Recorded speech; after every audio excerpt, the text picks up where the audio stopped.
Howdy neighbor, how is your garden growing? Today we're going to be talking about 5 tips to have a successful winter garden. Well, it's going to be at least 5 tips. Tip number 1. Tip number 1 is going to be planting the right things. Planting the plants that will actually like the drop in temperature, that like the fact that the sun intensity is dropping, that like that there's less humidity. When you choose plants that actually like the weather of winter, you'll have a much more successful garden. And that means everything from vegetable crops, fruiting crops, to native and flowering ornamental plants. But stop, you may be wondering, but what are these plants that are gonna like the cooler temperatures, if not cold temperatures, and all the other things that I just mentioned? So let's go take a look at some of the plants that you should be considering planting throughout the winter. So let's first start with our vegetable crops. When it comes to cold weather, we wanna of course think about cold weather crops, things like these broccolis, or kale, beets. Look at them, they're so cute. 2 onions, and yes, these are onions. They're just very, very, very small right now. And carrots, tiny, tiny carrots. Oh wait, that's better. That looks more like the top of a carrot. And lettuce. And as you all know, we live in Florida, so we want to work with our season. We want to work with the temperature we have. And so, while it's not like cold weather crops is the main thing. From everyone who's in zone 8 up at the top of the North Florida, all the way down to my tippy bottom people over in zone 11. I think now we actually even have zone 12 down in the Keys. But everyone, this is the time of year you can get your cold weather crops in. I think for a lot of beginner gardeners, right, we miss out when we're just starting with gardening on this winter season because we're just so wired for the fact that we're not supposed to be planting in winter. Plus, like, you add in the distractions of like the holidays and like there's just so much going on in the winter. Like, it's very easy to just like miss this season, which I guess is a tip. Don't miss the season. We won't call that, we call that like a 1B there. And that's why I get really excited about winter time, because it is a time of year I can grow and start a lot of things that if I get them really well established, they can make it not only through the winter season, but then do really well even in our warmer season. So like even when we're hitting spring, need to be established now in the winter time so that we can like really like get them strong and healthy to be able to like fight the challenges of the subtropics and tropics of Florida and all of my neighbors who live in areas that are very similar to Florida. But because we have places in Florida that are zone 10s like myself, we don't just actually focus on cold weather crops. So a lot of people might miss out on the fact that you should be starting warm weather crops, especially if you live in like your zone 10s. Even my zone 9s at the tail end of winter, you should be definitely thinking about warm weather crops. And you want to focus on things like tomato plants that put out bigger fruits, especially if you start them in the early and mid-winter, my zone 9s, my zone 10s, because we won't have as much pest pressure during the winter time, so they can set much larger fruit. And that doesn't just go for things like tomatoes. That also goes for things like peppers too, and eggplants. And there's a whole list of other warm weather crops that I can't think of off the top of my head, but you all feel free to remind me in the comments down below. But it's a great time of year to actually get seedlings going for warm weather crops so that you have an early jump on the warm weather season before some of the things that stress them out in the subtropics and tropics come a little bit later on. It's not just vegetables that we can focus on for a successful garden in the winter time. We can also be doing a lot when it comes to fruit too. Oftentimes when we talk about fruit, we usually talk, well, at least I do, I talk about the most popular fruit for the entirety of the United States, which is bananas, which this is a terrible time for bananas. Don't plant any bananas. Don't think about bananas. We are not doing bananas in the winter time. Bananas hate winters. I don't care if you live down in Miami, just don't do it. But other plants, well, this is the time of year that they're actually producing. Now, I wouldn't necessarily buy them and put them in the ground now, but if you're looking for future successful winters, getting citrus in your yard, come on, my South Texas, come on, my Central South Floridas, citrus is a really good one. Now, a lot of people are challenged with things like citrus greening, but a plant that actually does really well, even in spite of citrus greening, is plants like the calamandan or calamansi. You can pick these up at big box stores or fruit stores. They put out all these little tiny little oranges. I know some of you guys right now are looking at this going, I have that in my yard and I haven't known what it is. This is the calamandan. It is great. It's kind of like a lemon lime thing. It's lemony, it's limey. But don't miss out on things like citrus. And of course, my North Floridians, my people who are in my zone 8s, you may be able to get enough chill hours so that you can leverage things like your stone fruit, your peaches, and your pears. Well, pears aren't stone fruit, but you get what I'm saying.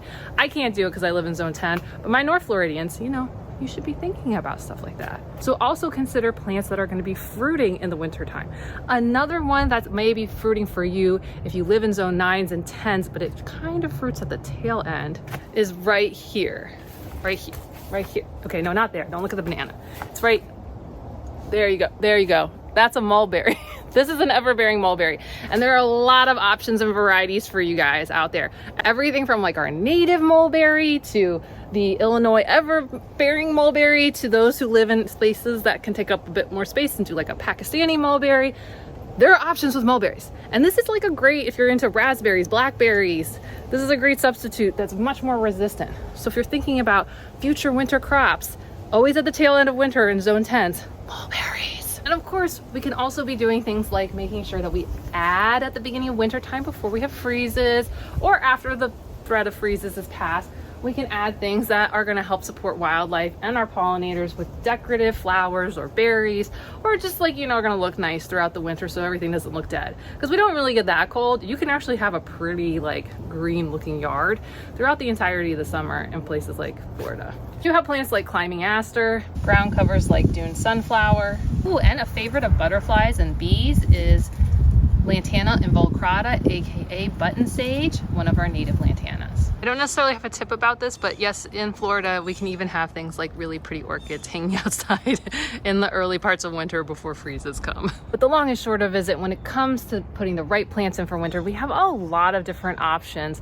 when it comes to living in this subtropical paradise. But whether it's all about creating just some greenery or adding a bit of color with flowers into your garden, or it's about getting you some really good harvests, what are some of your favorite plants that just really do the job in wintertime? Number 2, if you understand the season when it comes to Florida, or if you live in a light climate, the thing is we are in drought season. We are in some of the worst drought season of the year. It's in the winter. We still get rain, but it's a drought.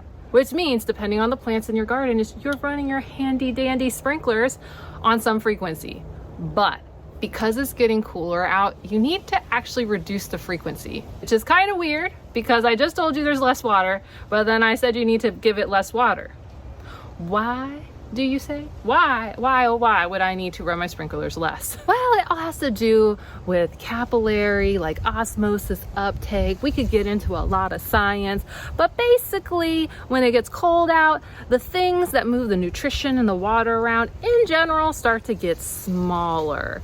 And when it's hot out, they get bigger. So during the summertime, you have plants like bananas, which are big, giant water suckers. They will suck up like so much water. But once we start getting cold out, which they're not happy about anyways, but because those capillaries, those cells are starting to shrink down, they can't absorb as much water as they could when it was hotter out. Which means that if you're watering them at the same rate as you were in maybe like September, October, and of course like Florida, we're still really warm in November, they just can't absorb it. Which means they may end up with a whole bunch of water just sitting around at their roots, causing rot. This is where you may find that plants that actually can survive and thrive throughout winter might start to struggle because you're having just basically their roots rotting down in the ground, and you can create extra stress on the plant because there's so much mold, funguses, like this stuff is just not going right. Because if the plant is a type of plant that can work well in our drought season, you're now kind of just drowning it. So consider taking your sprinklers down a notch. Like, what does that mean, Jacqueline? What is taking it down a notch? A general rule of thumb is you should not be watering your garden more than twice a week at this time of year. And for many places and many of these plants, they can even handle once a week for like 20, 30 minutes. But again, this goes back to like, it depends what kind of plants you have, because some will not need any of that water and others will need a little bit of help from a sprinkler system. And another reason that you should consider taking your sprinklers down a notch has nothing to do with really watering the plants that are in your garden, but about watering the future plants in your garden. And that reason I'm talking about is all have to do with wildflowers. Wildflowers, especially in us subtropical, tropical climates, right? They put out flowers late winter, spring, summer, fall, and then they start setting seed. Those seeds then sit dormant through the winter time. And one of the triggers for many of our native wildflower plants and wildflowers is the adding of water. Because if you look at the temperatures in places like Florida, like honestly, like the end of winter, the beginning of spring, like they're not that different. It's not the difference that's making a difference. Our temperature changes in general are pretty like, like it's like, are they alive? Some of the triggers for actual plants waking back up is the addition of water. So you may inadvertently, if you have plants that are native wildflowers, native plants, things that you went and you threw seeds down, you might inadvertently trigger them to start going and growing before it's actually warm enough for them to like sustain themselves. Tip number 3 is all to do with mulch. Similar to like the watering thing, there's like a couple different reasons why you should be considering adding mulch to your garden in the winter time. One, or is this like 3A? One reason is because we just don't have as much rain. So whatever water we do have, mulch does help. Like, it's like a giant sponge. It's a giant sponge that as it dries out, it can slowly release the water back in. So it kind of evens it out. So, because if you're running your sprinklers, let's say on Monday for 30 minutes or 20 minutes, basically you kind of like drench everything and like the water could all pass through. And you and me could be like these plants. Like we kind of need a little bit of water all the time to help kind of like get it out there slowly. Adding things like wood chip mulch and lots of other types of mulch can help, you know, like just even out the watering and can make you a little bit more water wise. I know a lot of places here in Florida are starting to put in drought restrictions, which means that you may have been running your sprinklers twice a week, but now you're restricted down to 1 time a week. So you can help mitigate some of this problem by adding a nice layer of mulch. Also, another thing is if you're going to add mulch, winter's a great time because it's not hot.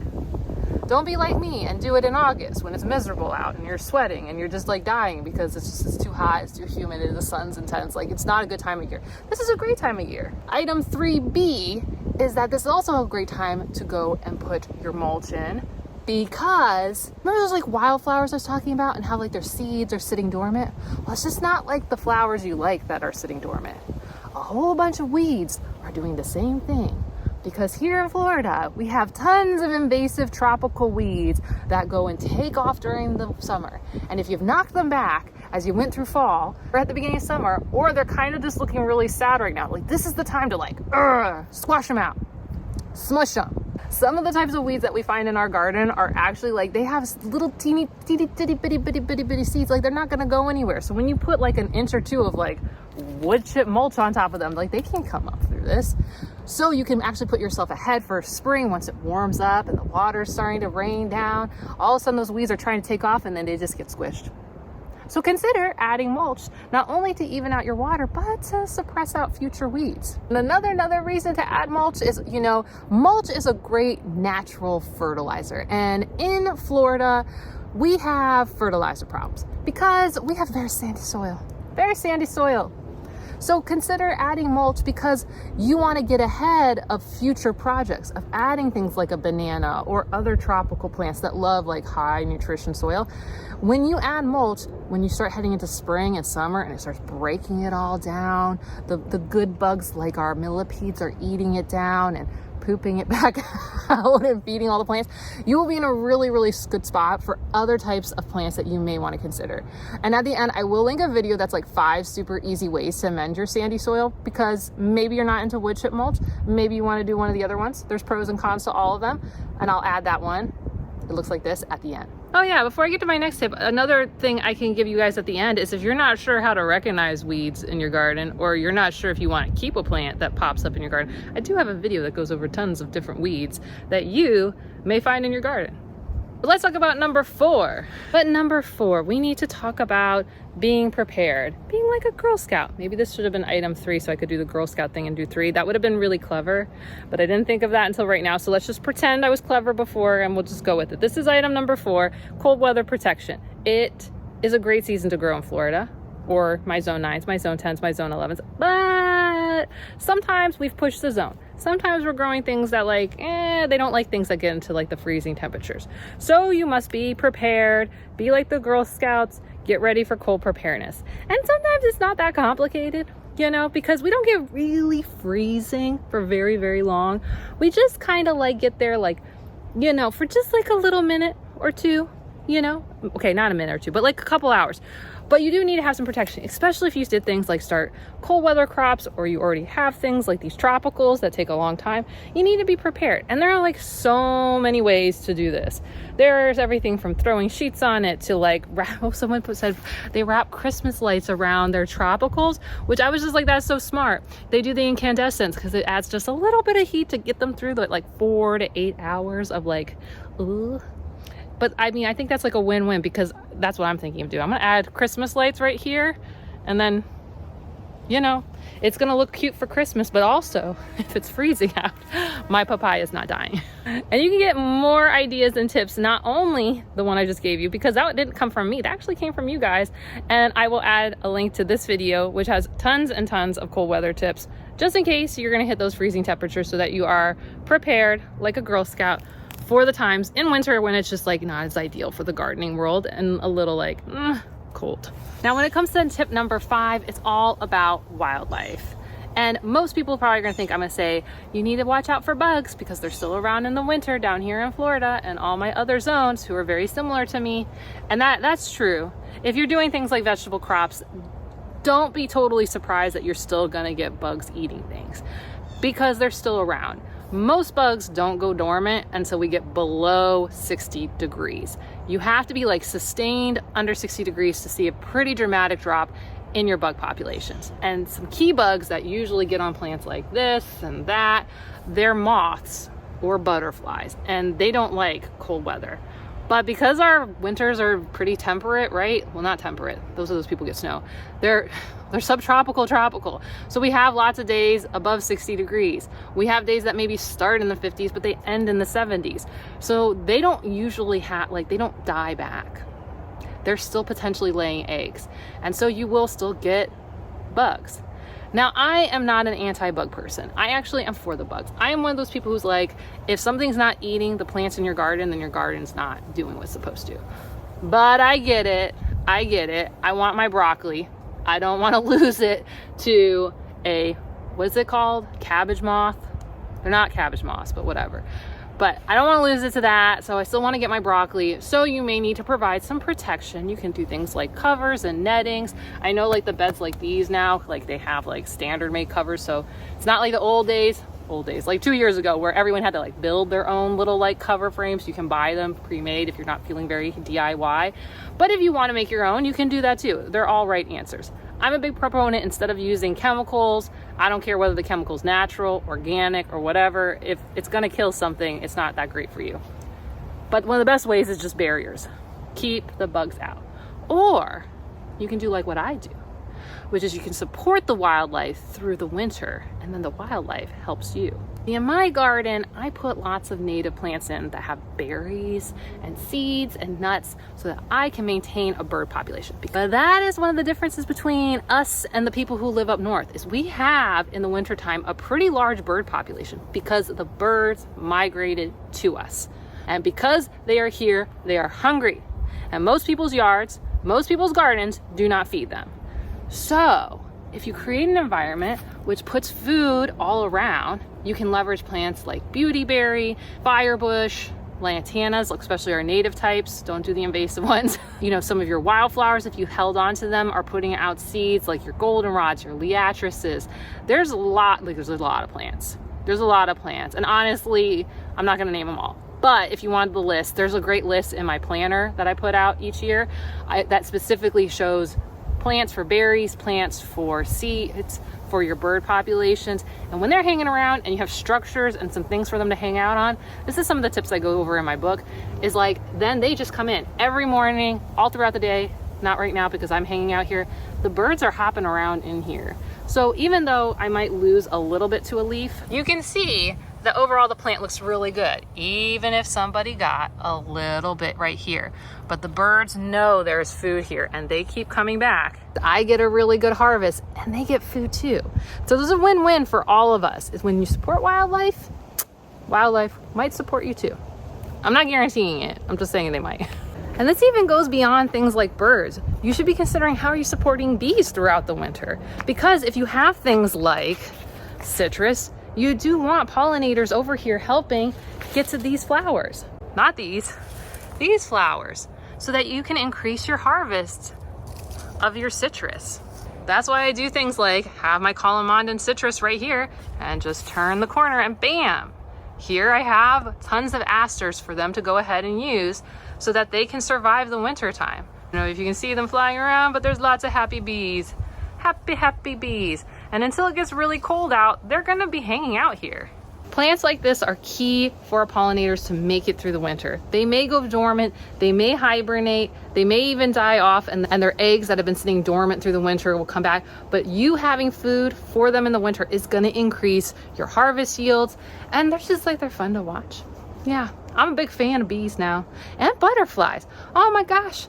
Don't wait until spring for butterfly gardening. Maybe you should start, that's maybe a next tip. Tip number 6. So many butterflies you can have here. There's more tips I have, I swear there is. I'm gonna keep myself under control. So if you wanna learn more about how to stay cold weather prepared, check out this video here.